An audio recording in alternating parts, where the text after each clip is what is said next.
Hi, welcome. It's Angie Swearingen here from Yoga Learning Adventures to bring you some self-massage for the upper body. So today you're going to need a couple of tools. Small size self-massage balls will do if that's all you have. You could also use a tennis ball or a lacrosse ball if you have it handy. And then you may also want to use the medium-sized self-massage ball as well. So the small one is like getting a massage with a thumb, and the medium one is like getting a massage with an elbow. So just have those handy.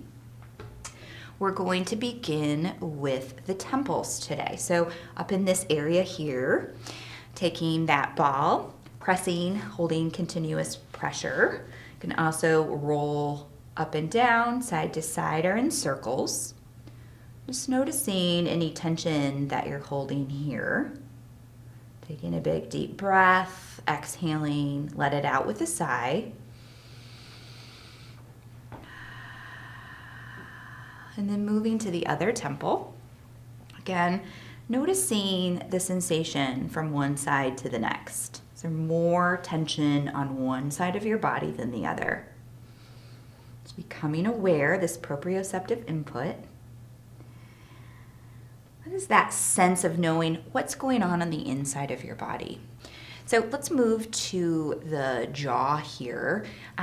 We tend to do a lot of clenching when we're feeling stressed, whether sleeping and grinding the teeth at night, or during the day, you might even recognize that you're doing that. So I encourage you to start to notice and to start to put some space in between the teeth, perhaps moving the tongue away from the roof of the mouth.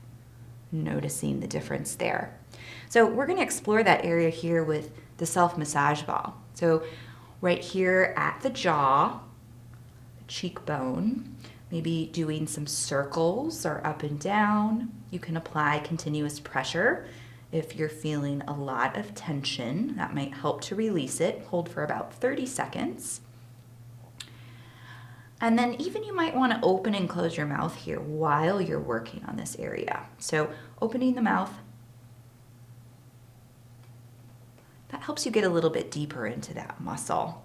All right, and then moving to the other cheek, noticing any differences from side to side. Just letting your breath be smooth and deep and steady. All right, and then we're going to move to the neck. So here, thinking about the sides of the neck, the back of the neck, up into the base of the skull, that occipital ridge, that will be this area.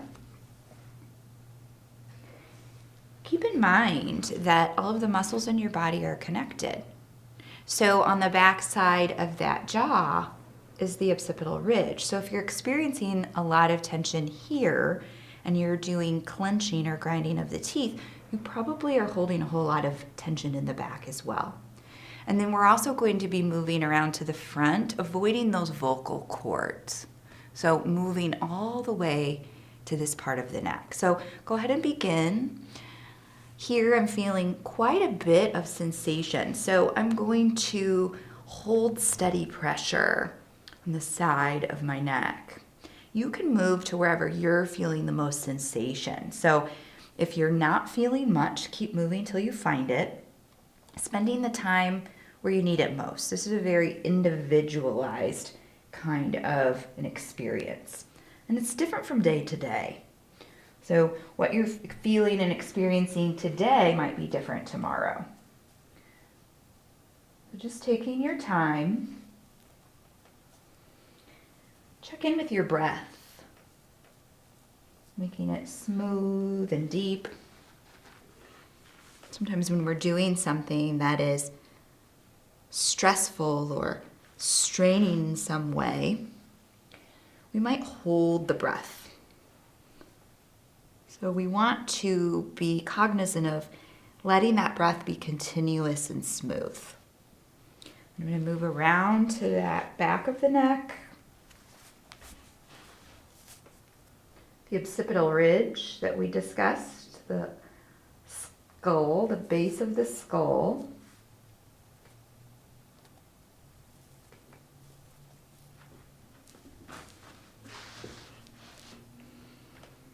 Just noticing the sensations that you feel. Where are you feeling the most tension in your neck today? Okay. Releasing that, we're going to move on to the trapezius muscles or traps. This is a muscle that starts at the top of the shoulders and wraps around the upper back, the shoulder blades. And here, you could use either the small or medium-sized ball. It's up to you. I'm going to stick with the small one for now. And just moving this on the top of the shoulder. Pulling from back to the front. Maybe just holding steady pressure. Taking a big deep breath in, letting it out with a sigh. Moving to the other side. Again, you might want to just apply some continuous pressure here. Keep it moving as you like. You might find that using the same hand is helpful or the opposite. Just doing what's best for you, what feels best in your body today. All right, and then let's move over to the chest. Those muscles are often neglected here, so you might be feeling some pressure that you're surprised about or tension. I'm really noticing from my backpack straps, from all of my hiking, that there's a lot of tension in the front of my shoulders. Okay, and then we're gonna make our way down the arm, this upper arm. We have our bicep muscles here on top.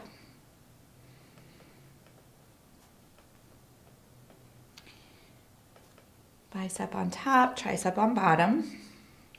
Just making your way around. You don't need to know the names of all these muscles in order to do self-massage. And then I'm going to show you a little trick here. So for your lower arm, if you want to tote the balls, and then either, I have a yoga block here, but you might have a table in front of you. Either way will work. I'm going to use these balls toted as a roller. So you can put the lower arm here and put pressure on and roll up and down. So if you have any issues with, say, carpal tunnel syndrome, or even just you do a lot of writing or typing, you might have a lot of tension here. Can get up into the elbow, and you can move all the way down to the wrist, even putting some more pressure with that other hand. That might feel good to you today. Okay, and then I'm going to work on the other side since I have these balls toted, and I'm going to work my way back up the other direction. So you can do what's best for you. I like to do things that are easy and convenient. Handy. So rolling that wrist up and down the arm. If you want more pressure, you can always move to a standing position and use a table, lean over. You could also work up against the wall.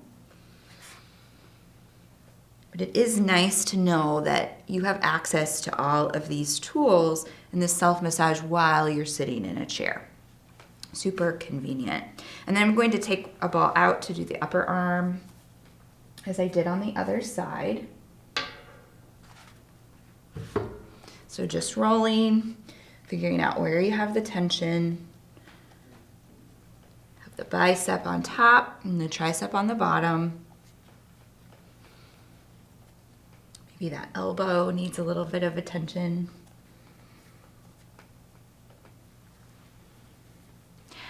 And then we're going to work on the back. This is a little bit tricky in our chair. So if you want to get deeper into those muscles of your back, you might want to lean against a wall or even lay on the floor.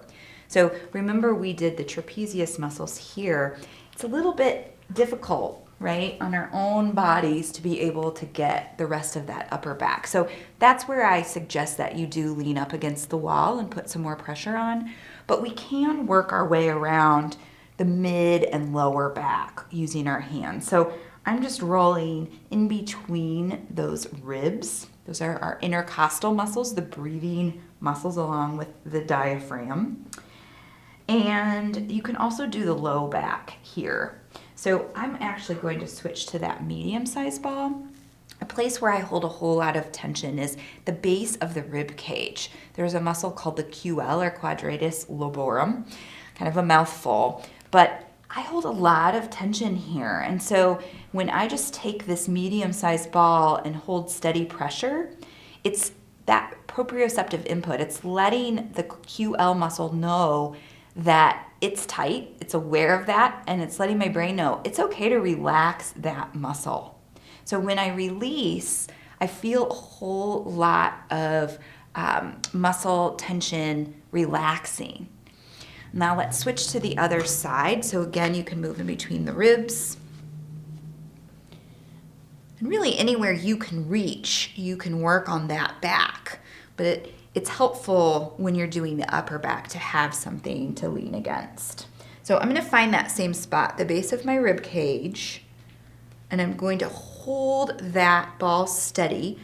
And I'm noticing today that on this left side, I have a lot less pressure or tension than on the right. So I'm just going to simply notice that.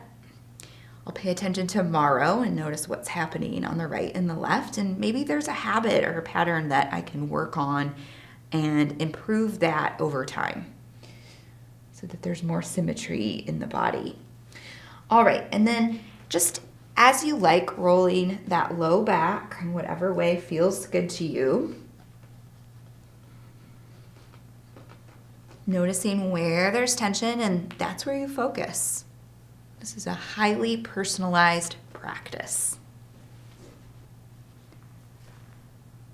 All right, let's take a moment to close the eyes and just check in with how we are all doing after this self-massage of the upper body. So take a couple of deep breaths. Let's do a quick body scan, noticing the sensations in the temples and the jaw. Noticing how your neck feels, sensing into the shoulders and the upper back, the chest, the rib cage, the low back. Noticing any changes or new awareness that you have. Thinking about an area of your body that you might need to spend more time with, give more attention to. Check in with your emotional state and your energy level as you're moving back into your day. Inhaling completely. Exhaling fully, opening the eyes, ready to return to the rest of your day. Thank you for joining me for self-massage of the upper body. Take care.